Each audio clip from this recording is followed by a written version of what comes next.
السلام علیکم ورحمۃ اللہ وبرکاتہ۔ الحمد للہ رب العالمین والعاقبۃ للمتقین والصلاۃ والسلام علی اشرف الانبیاء والمرسلین نبینا محمد وعلی آلہ وصحبہ اجمعین، اما بعد فاعوذ باللہ من الشیطان الرجیم، بسم اللہ الرحمن الرحیم۔ رب اشرح لی صدری ویسر لی امری واحلل عقدۃ من لسانی یفقہوا قولی۔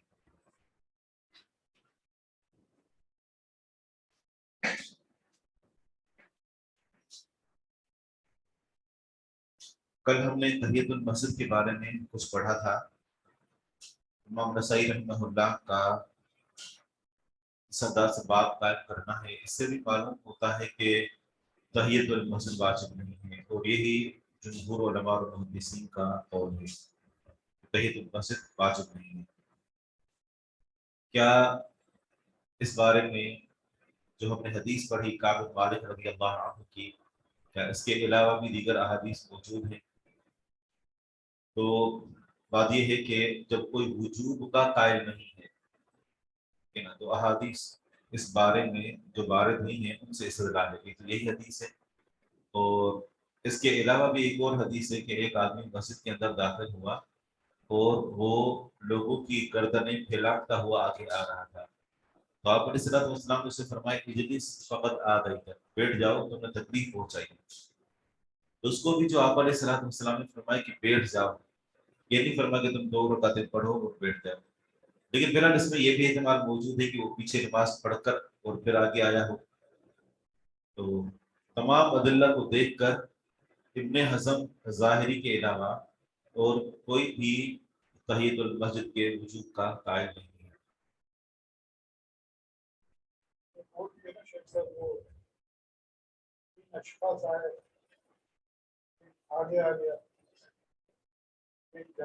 صحیح، بالکل بالکل، ادرک بہت سارے ہیں، ادرک جی ہیں۔ آگے جو حدیث ہے یہ 732 ضعیف ہے، آپ یہاں لکھی ہوئی ہے حدیث حذف ہے۔ اگلی حدیث ہے اور اگلا باب ہے الترغیب فی الجلوس فی المسجد، مسجد میں بیٹھنے کی طرف رغبت، وانتظار الصلاۃ اور نماز کا انتظار کرنا اس کی فضیلت۔ الترغیب فی الجلوس فی المسجد، مسجد میں بیٹھنے کی رغبت دلانا، وانتظار الصلاۃ اور نماز کا انتظار کرنے کی رغبت دلانا۔ یہ باب اس بیان میں ہے کہ مسجد میں بیٹھنا اور نماز کا انتظار کرنا اس کی طرف شریعت نے رغبت دلائی ہے۔ آپ میں سے کوئی پڑھے گا حدیث؟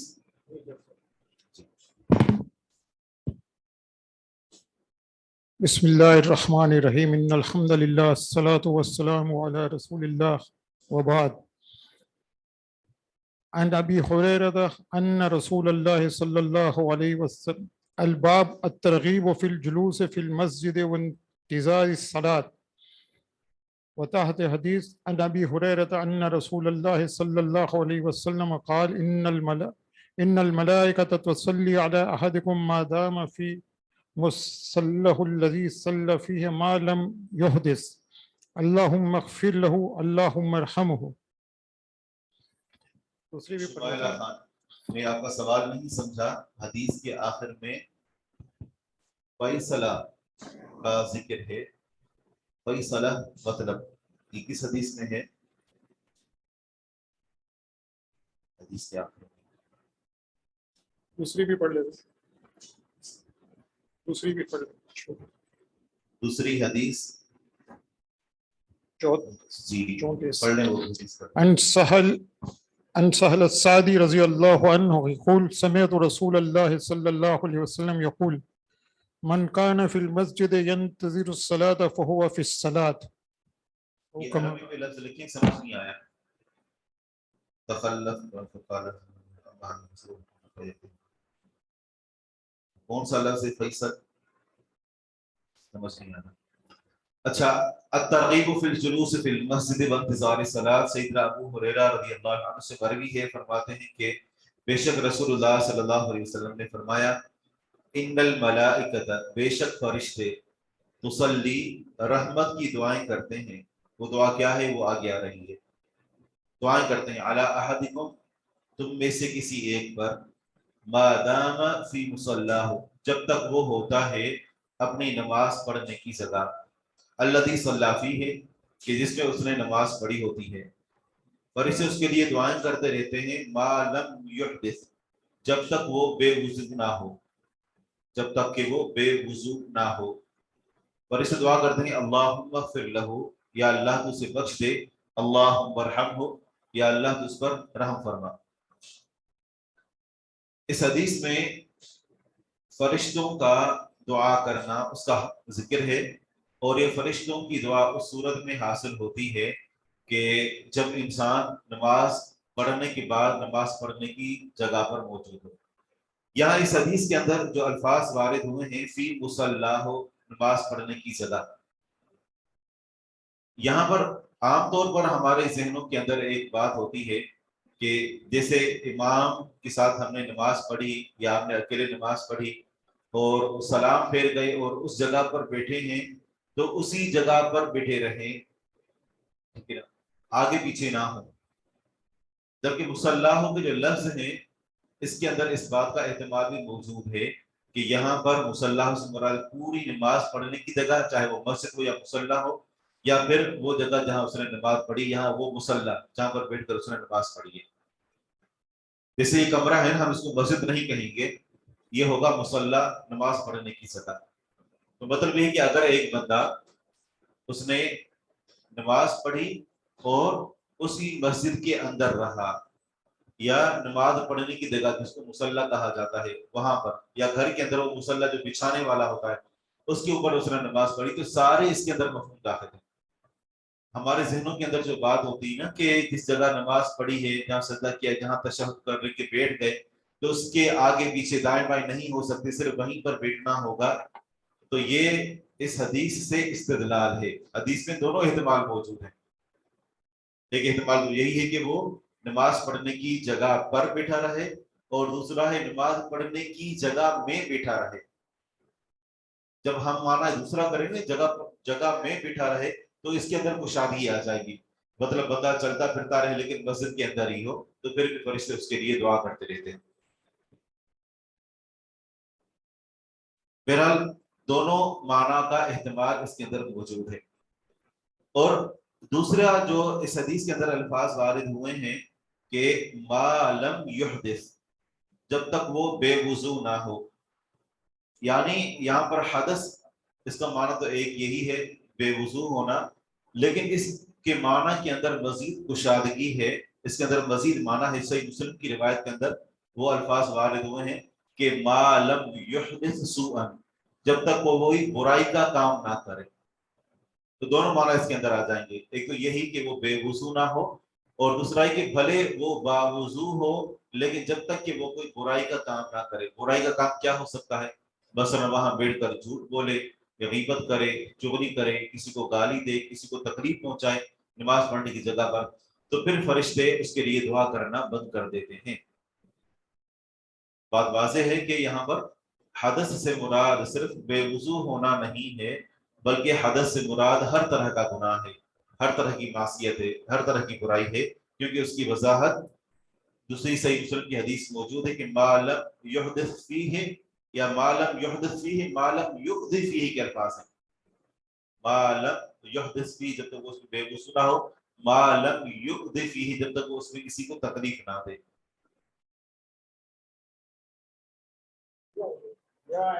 ادا سے یقضی، ادا اذیت سے کہتے ہیں نا، اسی سے۔ السلام علیکم ورحمۃ اللہ۔ وعلیکم السلام ورحمۃ اللہ۔ شیخ صاحب اس میں تھوڑا اس کو واضح کر دیں، جیسے ہم لیڈیز جو گھر میں پڑھتے ہیں اور اپنی جائے نماز کے اوپر نماز پڑھ رہے ہوتے ہیں، اس سے مراد وہ بھی ہے نا، وہ والا مصلی بھی؟ بالکل جی صحیح ہے، جہاں آپ نے نماز پڑھی، اور اگر آپ گھر کے اندر نماز پڑھتے ہیں تو اب ظاہری بات ہے کہ آپ کا مصلی پورا گھر نہیں ہے، بلکہ وہ جگہ جو نماز کے لیے خاص کی گئی ہے، تو وہاں پر جب تک آپ موجود ہوں، اگر ہم ایک معنی وہ لیں جو عام طور پر لیا جاتا ہے کہ نماز پڑھنے کی جگہ، تو مانا گھر میں آپ نے مصلی بچھایا اور آپ اپنی نماز کے بعد اسی مصلی پر بیٹھے رہیں، ایک معنی یہ۔ دوسرا دیکھیے آپ نے ایک کمرہ خاص کیا ہے اور اسی کے اندر آپ نماز پڑھتے ہیں، جسے کچھ جگہ خاص کر دی جاتی ہے، تو اس مخصوص ایریا میں جو آپ نے نماز کے لیے خاص کیا ہے اس کے اندر رہتے ہیں، تب تک فرشتے آپ کے لیے دعا کرتے رہتے ہیں۔ تو یہ گھر کے اندر اس کو بھی شامل ہے، عام کالج یونیورسٹی اداروں میں جو نماز پڑھنے کے لیے مصلی بنائے گئے ہوتے ہیں اس کو بھی شامل ہے، اور مساجد کو بھی شامل ہے۔ تو جو آپ نے مصلی بچھایا وہاں پر آپ نے نماز پڑھی اور وہیں پر آپ بیٹھے رہے اور وہاں سے آگے پیچھے نہیں ہوتے، تو اس کے اندر یہ بھی شامل ہے۔ فرشتے جو دعائیں کرتے ہیں، دو دعائیں یہاں پر ذکر کی گئی ہیں، اللہم اغفر لہ، اللہم ارحمہ۔ تو مغفرت اور رحمت ان دونوں کے اندر کیا فرق ہے؟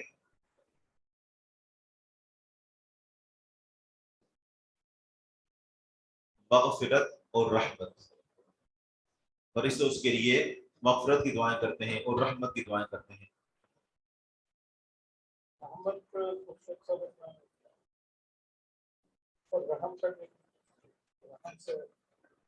جی ہاں، ٹھیک ہے۔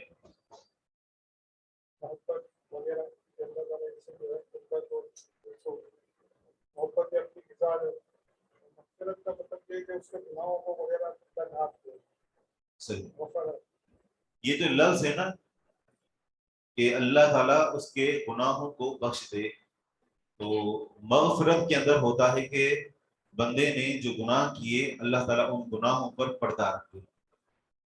جب ہم توبہ کرتے ہیں اور استغفار کرتے ہیں تو ان دونوں کے اندر بھی یہی فرق کیا جاتا ہے کہ دونوں کے اندر یہ معنی بھی موجود ہوتا ہے کہ تاب یتوب توبۃ کا معنی ہوتا ہے رجوع کرنا، واپس پلٹنا، اللہ تعالیٰ کی طرف واپس آنا، یعنی جو اللہ کے راستے پر بندہ چل رہا تھا اور اس سے ٹیڑھا ہو گیا، اب وہاں سے ٹیڑھا ہونے کے بعد دوبارہ سے واپس آئے، تو اس کا معنی ہوتا ہے توبہ کرنا، رجوع کرنا، اللہ تعالیٰ سے گناہ کی معافی طلب کر کے اللہ تعالیٰ کے راستے پر چل پڑنا۔ اور جو استغفار ہوتا ہے اس کے اندر یہ معنی بھی ہوتا ہے، اور مزید یہ کہ بندہ اللہ تعالیٰ سے دعا کر رہا ہوتا ہے کہ یا اللہ میرے گناہ پر پردہ رکھ دے، کیونکہ غفرہ کا معنی بغفر بولتے ہیں عربی زبان میں اس کھود کو جو دوران جنگ سر پر پہنی جاتی ہے، لوہی ٹوپی، جنگی ٹوپی جسے کہتے ہیں. تو مغفرت کا معنی یہ ہوا کہ یا اللہ میرے گناہ کو بخش دے اور میرے گناہ کے اوپر پردہ رکھ دے. اور یہ دوسری جو دعا ہے جو فرشتے کرتے ہیں کہ یا اللہ اس کے اوپر رحم فرما، معنی یہ ہے کہ اس مرحم کا معنی ہوتا ہے انتہائی شفقت، رحمت کا معنی ہوتا ہے انتہائی احسان، نرمی کا معاملہ کرنا. تو یا اللہ اس بندے کے ساتھ اس کے تمام تر معاملات میں رحمت کا معاملہ فرما، اس کے گناہوں کو بخش دے اور اس کے گناہوں پر پردہ رکھ. تھوڑا تصور کریں کہ فرشتے دعا کر رہے ہیں اس بندے کے لیے کہ جو بندہ نماز پڑھنے کے بعد کوئی عمل نہیں کر رہا، صرف بیٹھا ہوا ہے اپنے نماز پڑھنے کی جگہ پر. تو حدیث کے باب سے یہ بات معلوم ہو جاتی ہے کہ نماز پڑھنے کے بعد نماز پڑھنے کی جگہ پر بیٹھنا کس قدر باعث ثواب ہے. لیکن یہ ثواب تبھی ملتا ہے، فرشتوں کی دعا کا بندہ تبھی مستحق ہوتا ہے، نمبر ایک یہ کہ وہ اس جگہ پر موجود ہو، دوسرے نمبر پر یہ کسی کو تکلیف نہ دے، اور تیسرے نمبر پر کہ وہاں پر وہ بے وضو نہ ہو. حافظ ابن حجر رحمہ اللہ اس حدیث کی جو ہے وہ شرح کے اندر فرماتے ہیں، صحیح بخاری صحیح مسلم میں بھی حدیث موجود ہے، کہتے ہیں کہ اس حدیث سے معلوم ہوتا ہے کہ مسجد کے اندر بے وضو ہونا، اس کا یہ سمجھے کہ یہ زیادہ قبیح ہے مسجد کے اندر تھوک پھینکنے سے. بہت بڑی بات ہے یہ کہ مسجد کے اندر بے وضو ہونا یہ زیادہ قبیح بات ہے مسجد کے اندر تھوک پھینکنے سے. حالانکہ اگر ہم کسی کو مسجد کا تھوک پھینکے دیکھیں تو ہم کیا کریں گے؟ اس کو سمجھائیں گے، اگر باز نہ تو شاید اس کی پٹائی شروع کر دیں. لیکن اگر کوئی بے وضو ہو جاتا ہے، ظاہری بات ہے کہ یہ تو یعنی ایسا کوئی عمل ہے کہ جس کو صرف جو ہے وہ منہ کے ذریعے سے محسوس کیا جا سکتا ہے. تو یہ جو چیز ہے یہ زیادہ قبیح ہے. کیونکہ کیا استدلال کہاں سے ہے؟ استدلال یہاں سے ہے کہ جو فرشتوں کا اس کے لیے دعا کرنا وہ جو معاملہ ہے وہ معاملہ منقطع ہو جاتا ہے بے وضو ہونے سے. جبکہ تھوک پھینکنے کے بارے میں یہ نہیں کہا گیا کہ اگر کوئی بندہ مسجد کے اندر تھوک پھینکتا ہے، ظاہری بات ہے تھوک وہ نہیں جو قبلے کی سمت میں ہے، وہ تو ظاہری بات ہے گناہ ہے. مراد یعنی مسجد کے اندر تھوک پھینکنا، جیسے اپنے پاؤں کے نیچے تھوک پھینکنا، یا پھر یہ ہے کہ جسے ہم پیچھے ابواب کے اندر پڑھ چکے کہ اپنے بائیں طرف تھوک پھینکنا. مسجد کے اندر کچی اگر مسجد ہو اور بندہ تھوک پھینکتا ہے تو یہ اس کا گناہ نہیں ہے. لیکن اگر کوئی بندہ قبلے کی سمت تھوک پھینکتا ہے تو وہ تو ظاہری بات ہے گناہ ہے. لیکن یہ جو فرشتے دعا کرنا بند کر دیتے ہیں اس کی وجہ کیا ہوتی ہے؟ بے وضو ہونا. بات آئی سمجھ میں کہ مسجد کے اندر تھوک پھینکنا گناہ نہیں ہے، مسجد کے اندر بے وضو ہونا یہ زیادہ قبیح ہے. گناہ نہیں کہہ رہے، زیادہ قبیح ہے. اور ظاہری بات ہے کہ مسجد میں تھوک پھینکنے پر فرشتوں کا دعا بند کر دینا اس کا کوئی ذکر نہیں ہے. ہاں بے وضو ہونے پر فرشتے دعا بند کرتے ہیں، اس کا ذکر رہتا ہے. یہ دیکھیں اللہ تعالیٰ نے کیا ان کو فقاہت عطا فرمائی ہے، اور یہ ہوتا ہے بندوں کے پاس اللہ تبارک و تعالیٰ کی طرف سے دیا ہوا علم. آواز میں ایکو ہے، یہ تو پرانی بات ہے، کوئی نئی بات کریں. کون سی بات ہے؟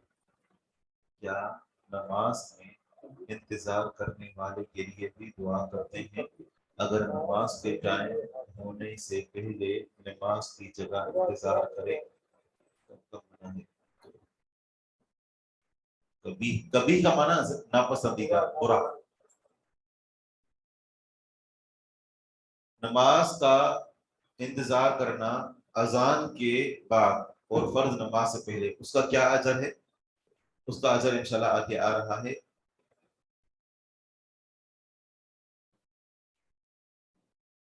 تو فرشتے بندوں کے لیے دعا کرتے ہیں.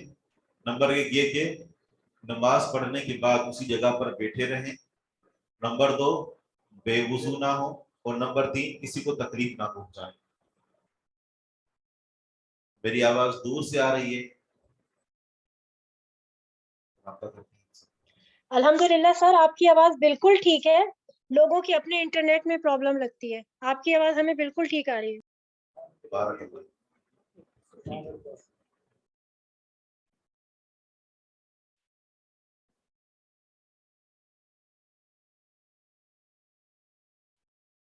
باب کے اندر جو پہلی حدیث تھی اس کا تعلق تھا کہ مسجد میں اپنی جگہ پر بیٹھنا اس کی فضیلت اور اس کی رغبت.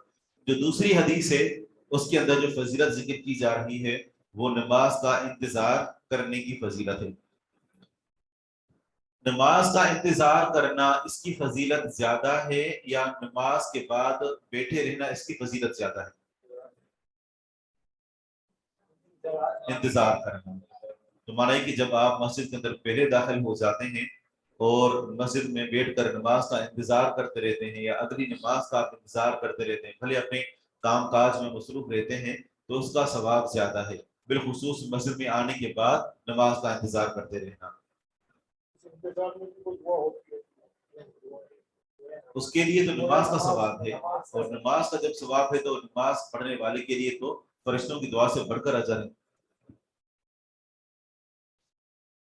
سیدنا سہل بن سعد الساعدی رضی اللہ عنہ سے مروی ہے، فرماتے ہیں کہ میں نے رسول اللہ صلی اللہ علیہ وسلم سے سنا، آپ فرما رہے تھے من کان فی المسجد ینتظر الصلاۃ فہو فی الصلاۃ، جو بندہ مسجد میں ہوتا ہے نماز کا انتظار کر رہا ہوتا ہے تو وہ نماز میں ہوتا ہے، یعنی نماز کا اجر اس کو مسلسل ملتا رہتا ہے. اسی طرح وہ حدیث جو ملأ الاعلی والی حدیث ہے، اختصام الملأ الاعلی، کے جو فرشتے آپس میں جھگڑا کر رہے تھے، مشہور حدیث ہے. اس میں جو فرشتوں نے بتایا تھا کہ کفارات اور درجات کن اعمال کی وجہ سے بندے کے گناہ سب سے زیادہ معاف ہوتے ہیں اور کن اعمال کی وجہ سے بندے کے اعمال سب سے زیادہ اس کے درجات جنت میں بلند ہوتے ہیں. فرشتوں نے جو آپس میں جھگڑا کیا تھا، یہ حدیث سنائی تھی آپ کو، یاد ہے کسی کو؟ آپ کو تو یہ یاد نہیں ہوا کہ آپ نے دوپہر کو کیا کھایا تھا، یاد ہے؟ تو پچھلے سال والی حدیث کہاں سے یاد ہوگی؟ کہہ رہے نہیں یہ بھی مبالغہ ہے، اتنا تو پتا ہوگا، ڈکاریں آ رہی ہوں گی، پتا ہوگا کیا کھایا تھا. اچھا، مختصر یہ کہ اس میں یہ تھا کہ فرشتے جب انہوں نے آپس میں جھگڑا کیا تو انہوں نے اس بات پر اتفاق کیا کہ جن اعمال کی وجہ سے بندے کے درجات جو ہے وہ بہت زیادہ بلند ہوتے ہیں اور گناہ سب سے زیادہ معاف ہوتے ہیں، تو وہ کثرت الخطا الی المساجد، اسباغ الوضوء علی المکارہ، کثرت الخطا الی المساجد، وانتظار الصلاۃ بعد الصلاۃ، کہ ناپسندیدگی کے موقع پر وضو مکمل کرنا اور مساجد کی طرف کثرت سے پیدل چل کر جانا، کثرت سے قدم اٹھانا، اور ایک نماز کے بعد دوسری نماز کا انتظار کرنا، تو یہ کفارات ہیں، اس سے سب سے زیادہ گناہ معاف ہوتے ہیں. تو نماز کا انتظار کرنا اس سے متعلق بات تھی. مسلسل بندہ نماز کا اجر حاصل کرتا رہتا ہے اور بندے کے گناہ بھی معاف ہوتے رہتے ہیں.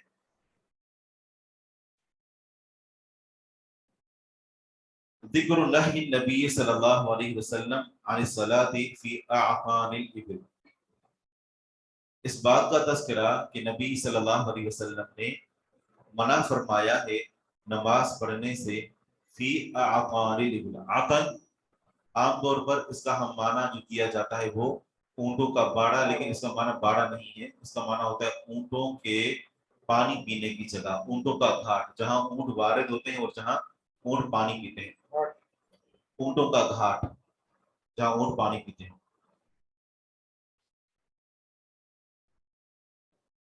حدیث کا نمبر ہے 735.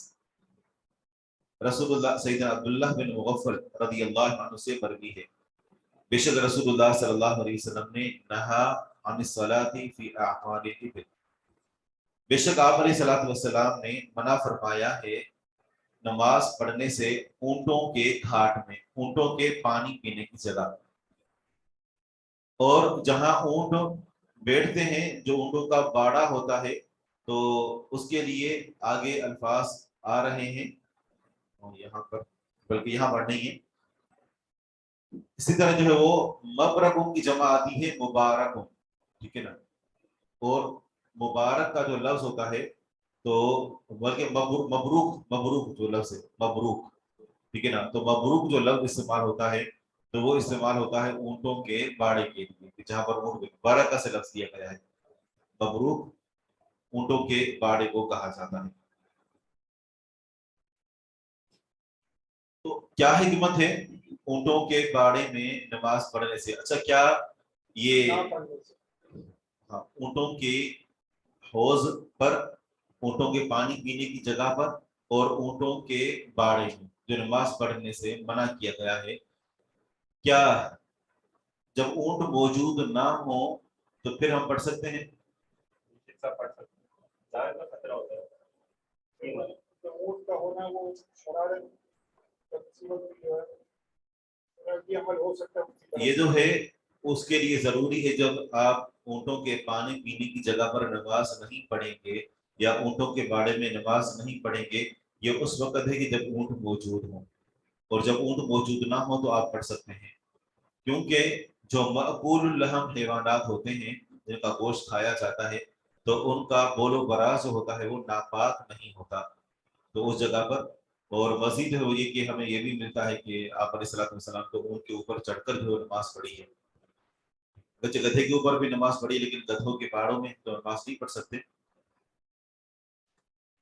اور منع کرنے کی پیچھے حکمت یہی ہے کہ احادیث میں اس کا ذکر ملتا ہے کہ جو اونٹ ہیں، مناسب کی اگر جی اونٹ جو ہیں، اونٹ تو یہ آگ کے شعلے سے پیدا کیے گئے ہیں، اور آگ کے شعلے سے شیطان پیدا کیا گیا ہے، تو اس کے اندر شرارت زیادہ ہوتی ہے، یعنی اس کے اندر جو حقد ہوتا ہے، جو اگر یہ کسی انسان کے ساتھ نفرت کرنا شروع کر دیں تو ان کی نفرت بھی بڑی مشہور ہے کہ بندے کا آخر تک پیچھا نہیں چھوڑتے، یعنی ان کے اندر جو نا وہ جو کسی انسان کے خلاف بغض پایا جائے تو وہ بھی آخر تک رہتا ہے، تو ان کے اندر شیطانی زیادہ ہوتی ہے، تو خدشہ ہے کہ انسان کو نقصان پہنچے۔ اس کے مد مقابل جو بکریوں کا باڑا ہے تو وہ بیچارے کمزور جانور ہوتے ہیں، تو وہاں پر نماز پڑھنے کی اجازت ہے، بھلے بکریاں ہوں یا نہ ہوں۔ آپ کے شعبے سے اللہ تبارک و تعالیٰ نے کس طریقے سے پیدا کیا بس یہ ذکر ہمیں ملتا ہے کہ پھر حدیث میں جی ہاں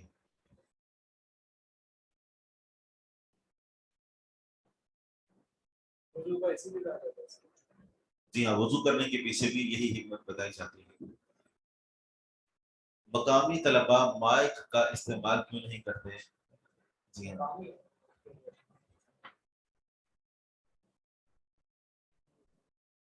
کی نام بہت مشہور ہے اردو کا، بالکل بہت سارے اسٹوڈنٹ کو مائک یوز کرنے کا پابند کریں، مائک کے جی ہاں۔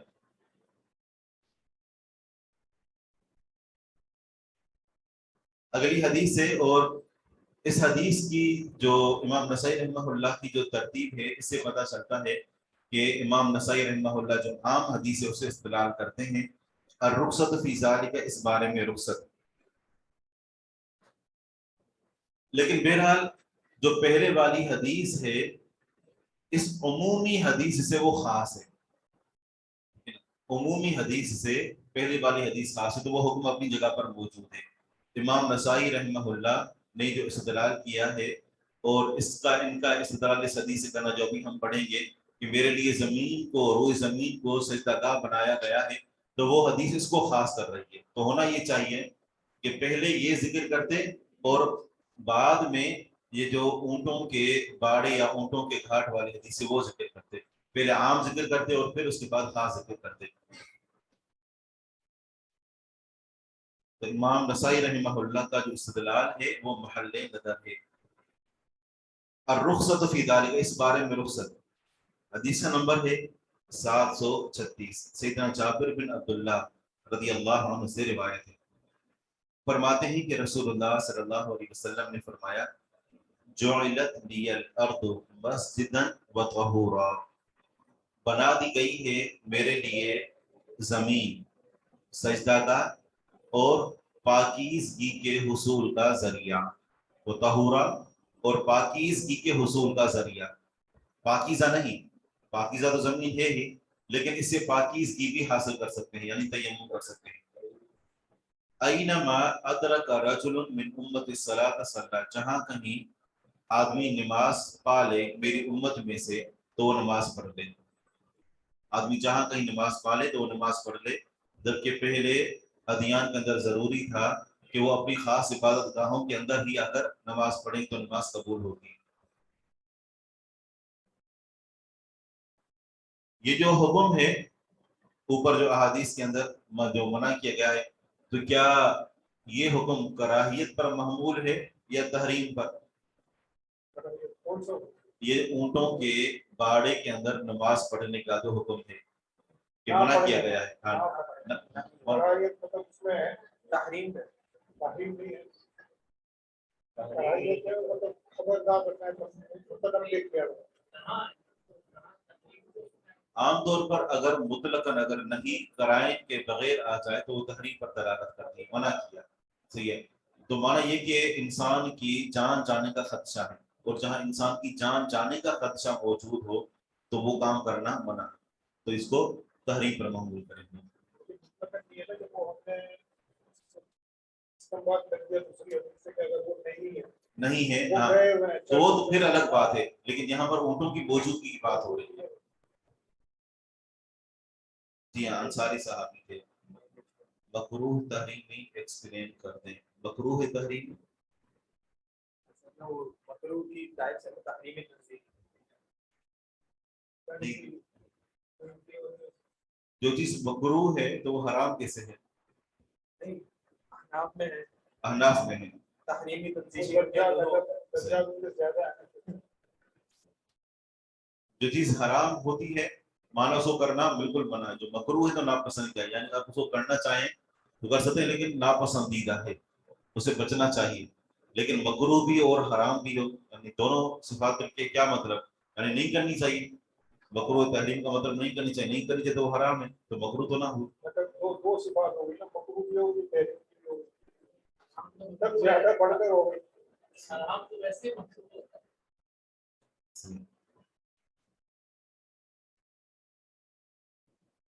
حدیث کا نمبر ہے آگے 737. 36 ہم نے پڑھ لی کہ میرے لیے روئے زمین کو مسجد بنایا گیا ہے اور پاکیزگی کے حصول کا ذریعہ بنایا گیا ہے. جہاں کہیں آدمی نماز کو پا لے میری امت میں سے صلاح تو وہ نماز پڑھ لے. صلاح اگرچہ ماضی کا صیغہ ہے، نماز پڑھ لی، لیکن یہ خبر بمعنی انشاء ہے. سمجھتے نا یہ اصطلاح خبر بمعنی انشاء، سمجھتے ہیں؟ نہیں سمجھ آتی تو کوئی بات نہیں، اب بتا بھی نہیں رہے. حکم دیا جائے شاید حکم میں آتا ہے امر. جی ہاں امر میں آتا ہے.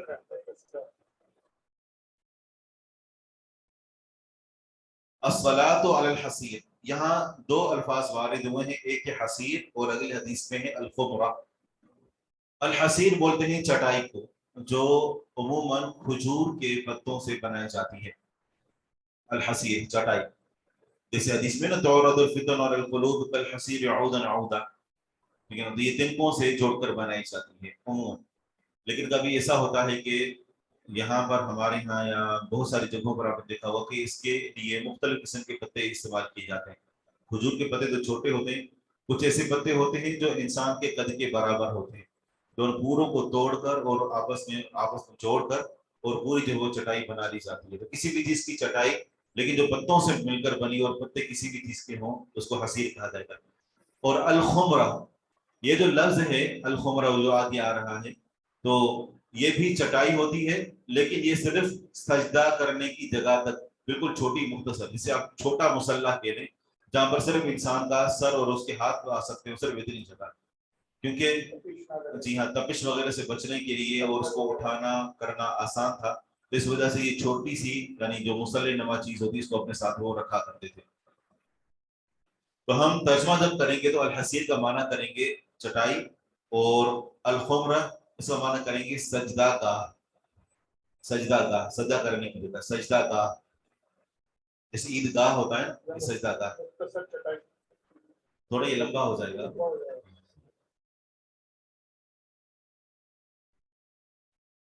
عن انس بن مالک رضی اللہ عنہ ان ام سلیم سألت رسول اللہ صلی اللہ علیہ وسلم ان یأتیها فیصلی فی بیتها فتتخذه مصلی فأتاها فعمدت الى حصیر فنضحته بماء فصلى عليه وصلوا معه.